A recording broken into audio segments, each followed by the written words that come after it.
The White House decided to post one of the most shameful websites in a long string of shameful websites that they posted, where they just invented a new alternative history for January 6th, where a group of insurrectionists inspired by Donald Trump and Rudy Giuliani didn't march to the Capitol to overturn the results of an election that they shamefully lost and probably murder a bunch of Congress people along the way. Let's pretend that that didn't happen, and instead say that Trump delivered a speech and he wanted peace. He just wanted peace. And then they patriotically marched to the Capitol and Trump urged calm. He didn't sit for literally hours watching it on TV and doing nothing, even as members of administration begged him to say something. He didn't wait until hours later and then come out just to tell them, I love you, you're great. He didn't do that at all. In fact, he wanted calm and he wanted peace. So that's embarrassing, but you're not gonna be surprised that Donald Trump is embarrassing on the topic of January 6th.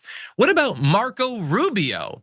See, following January 6th and the immediate aftermath of it, he was pretty clear about what he thought about it. He said, 3 p.m. January 6th, there is nothing patriotic about what is occurring on Capitol Hill. This is third world style anti-American anarchy. And it was brought to you, of course, by Donald Trump. He says, Mr. President, real Donald Trump, the men and women of law enforcement are under assault. It is crucial you help restore order by sending resources to assist the police and ask those doing this to stand down.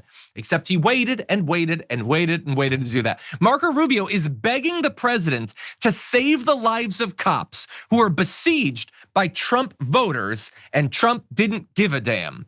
And then Marco Rubio says this, some misled you that the VP could reject ballots, that objections could pass or used as leverage to force an audit. They knew the truth, but thought it was a great way to get attention and raise money. He's talking about Donald Trump. He said he misled you about all of this to try to overturn the results of an election and raise some money. And now he's silent. He's a member of that administration. Oh yeah, no, dark moment at that point, but hey, it all worked out in the end. What, am I gonna let it ruin my career or something? Definitely not. And there's a lot of that going around.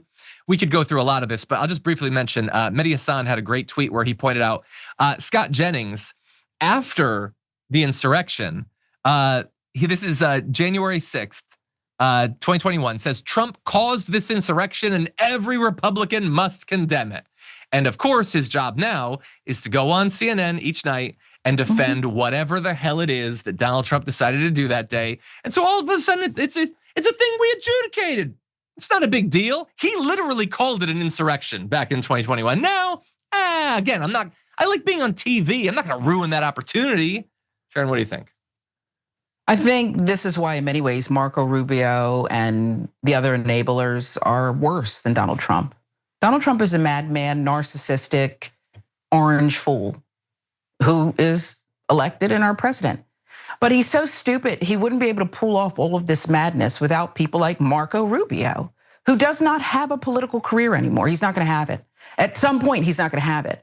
This whole thing about Mike Pence, not a hero, he did nothing heroic. He supported a bigot, a racist, a misogynist, a creep, just a bad orange guy. And then on the one day where people said, we're gonna hang you, he actually followed through with his Secret Service detail backing him up, and he went ahead and delivered the results. How is that heroic? And then he wrote a stupid book, wouldn't testify, wouldn't tell the truth, wouldn't invoke, what's that amendment that should have thrown his boss out of office for incompetence? That one, wouldn't do any of that.